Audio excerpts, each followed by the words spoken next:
Hello children, कुसुम ma'am की online class में आपका स्वागत है। प्यारे बच्चों, आज हम 5वीं कक्षा की हिंदी की पाठ्य पुस्तक झिलमिल का पाठ 4 हॉकी का जादूगर पाठ को अच्छी तरह से रीड करेंगे और इसको समझेंगे। वीडियो शुरू करने से पहले एक और बात बच्चों, अगर आपको मेरी वीडियो अच्छी लगे तो प्लीज़ इसे लाइक भी करें और अपने दोस्तों के साथ शेयर ज़रूर करें।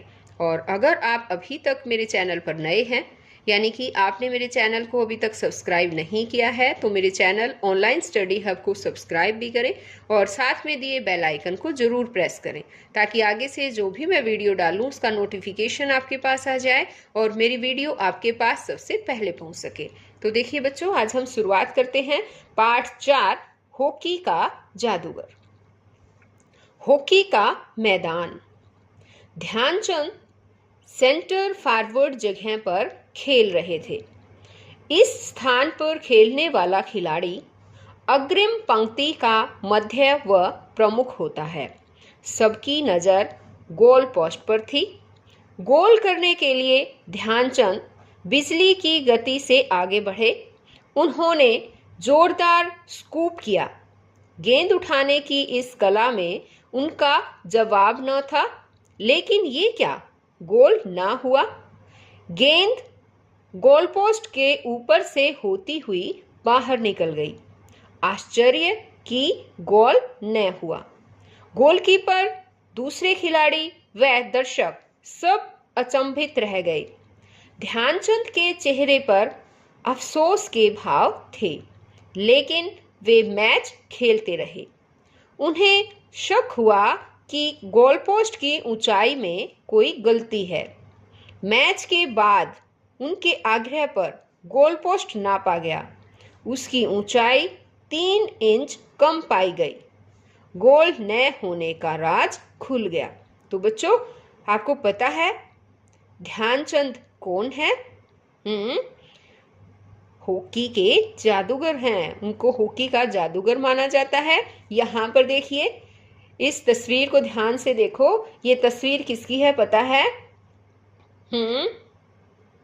हॉकी के जादूगर ध्यानचंद की ये तस्वीर है। और अपने खेल प्रेमियों में ये दद्दा के नाम से भी प्रसिद्ध थे। अब देखिए आगे है कि ध्यानचंद ने सेंटर फॉरवर्ड के रूप में खेलते हुए अपने खेल जीवन में 1000 गोल किए, जो कि विश्व रिकॉर्ड है। हॉकी के इस खिलाड़ी का जन्म इलाहाबाद, प्रयाग में 29 अगस्त 1905 को हुआ था। इनके पिता का नाम सोमेश्वर दत्त सिंह और माता का नाम श्यामा देवी था। पत्नी का नाम जानकी देवी था। तो बच्चों, यहाँ पर जो है, जैसे कि इनका जन्मदिन बता रखा है, कब है, डेट है, कहाँ पर हुआ है, इनकी माता का नाम क्या है, पिता का नाम क्या है और इनकी पत्नी का नाम क्या है, ये सब बातें जो है आपको बच्चों याद करनी है। आपके जो भी मल्टीपल चॉइस क्वेश्चंस आते हैं, आजकल आपके एग्ज़ाम जो है अवसर ऐप पर हो रहे हैं और उसमें ये सभी क्वेश्चंस जो है वो आ सकते हैं, तो इनको आपको याद भी करना है। ध्यान से सुनिए। अगर वीडियो को ध्यान से सुनोगे तो सभी क्वेश्चंस के आंसर आप बड़ी आसानी से दे सकते हैं। अब यहाँ है कि मात्र 16 वर्ष की उम्र में ध्यानचंद को भारतीय सेना में नौकरी मिल गई। वे दिन में सेना में नौकरी करते और रात को मन लगाकर हॉकी का अभ्यास करते थे। स्टिक और बॉल के साथ उनकी कलाकारी कमाल की थी। वे विपक्षी रक्षकों के बीच गेंद को अपने स्टिक से चिपकाए हुए मछली की तरह फिसल जाते और गोल पर गोल करते। इनके प्रारंभिक प्रशिक्षक सूबेदार मेजर बाले तिवारी ने इन्हें हॉकी के कई महत्वपूर्ण गुण सिखाए। यहाँ पर ये वाला क्वेश्चन भी बहुत इंपॉर्टेंट है बच्चों, कई बार एग्जाम में पूछ लिया जाता है कि हॉकी के जादूगर ध्यानचंद का प्रारंभिक प्रशिक्षक कौन था, यानी इनके गुरु कौन थे जिन्होंने इन्हें कई महत्वपूर्ण गुण सिखाए। तो आप इनको याद कर लीजिए, सूबेदार मेजर बाले तिवारी। इनके बचपन का नाम ध्यान सिंह था। ध्यानचंद के बचपन का नाम भी पूछा जा सकता है बच्चों, ये भी ध्यान रखिए। इनके बचपन का नाम ध्यान सिंह था, लेकिन सेना के अधिकारियों ने ही प्यार से इनका नाम ध्यानचंद रख दिया। खेल में उपलब्धियों के कारण सन 1947 के बाद मेजर के रूप में इनको पदोन्नति दी गई। सन 1936 के बर्लिन ओलंपिक में ध्यानचंद की कप्तानी में भारतीय हॉकी टीम ने जर्मनी को उसके घर में 8-1 से करारी शिकस्त देकर स्वर्ण पदक जीता।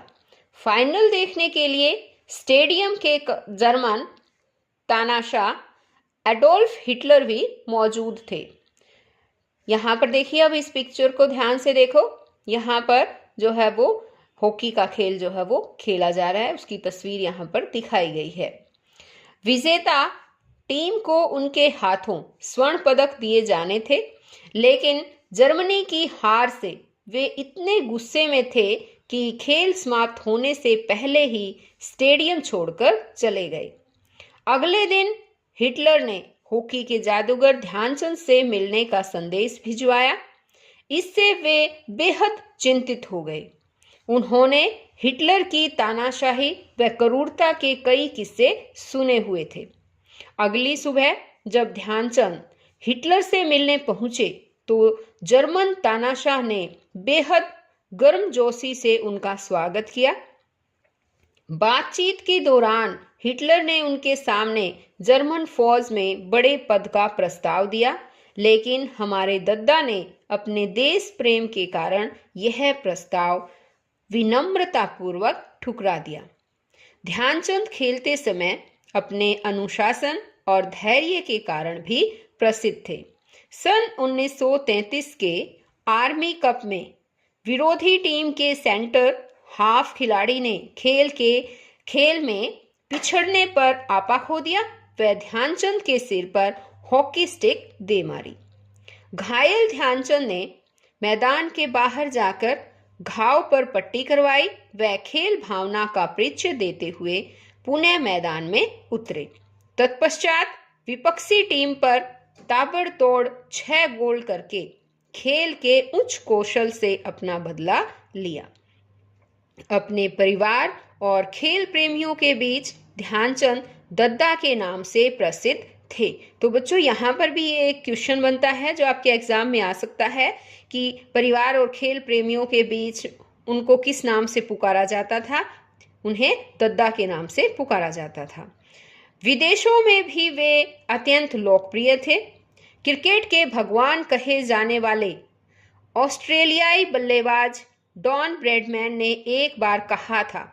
तो यहाँ पर देखिए बच्चों, एक क्वेश्चन यहाँ पर भी माना जाता है कि जैसे कि हॉकी का जादूगर ध्यानचंद को माना जाता है, उसी तरह से क्वेश्चन हो सकता है कि क्रिकेट का भगवान किसे माना जाता है।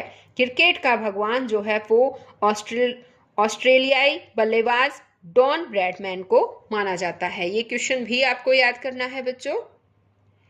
अब इसने कहा है कि डॉन ब्रैडमैन ने एक बार कहा था, मिस्टर ध्यानचंद, जिस तरह से क्रिकेट में रन बनते हैं आप वैसे ही हॉकी में गोल करते हो।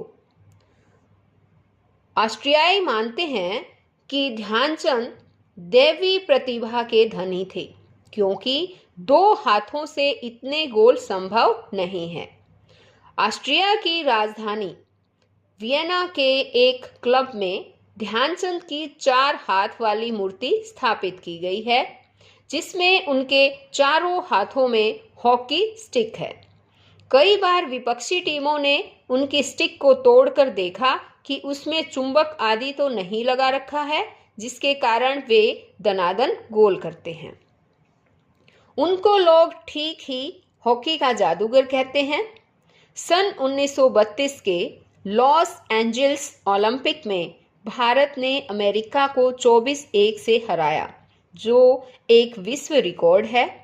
उस मैच में ध्यानचंद ने 8 और उनके छोटे भाई रूप सिंह ने 10 गोल किए थे।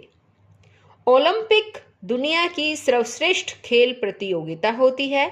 इसका आयोजन प्रति 4 वर्ष बाद होता है। तो बच्चों यहाँ पर भी ये भी क्वेश्चन जो है वो इम्पोर्टेंट है, पूछा जा सकता है कि ओलंपिक खेल कितने सालों बाद होते हैं। तो हर 4 साल के बाद जो है वो ओलंपिक खेल जो है वो होते हैं। सन 1956 में ध्यानचंद को पद्म भूषण से सम्मानित किया गया था। एक क्वेश्चन यहाँ पर भी बनता है बच्चों, आपको ये भी पूछा जा सकता है कि ध्यानचंद को किस जो है पद से सम्मानित किया गया था, तो पद्म भूषण से, या फिर कब सम्मानित किया गया था, 1956 में। सन 1972 के म्यूनिख ओलंपिक में विशेष अतिथि के रूप में ध्यानचंद को आमंत्रित किया गया, लेकिन आर्थिक स्थिति सही नहीं होने की वजह से वे सम्मान प्राप्त करने नहीं पहुंच सके थे। भारत सरकार ने ध्यानचंद के सम्मान में डाक टिकट भी जारी किया है।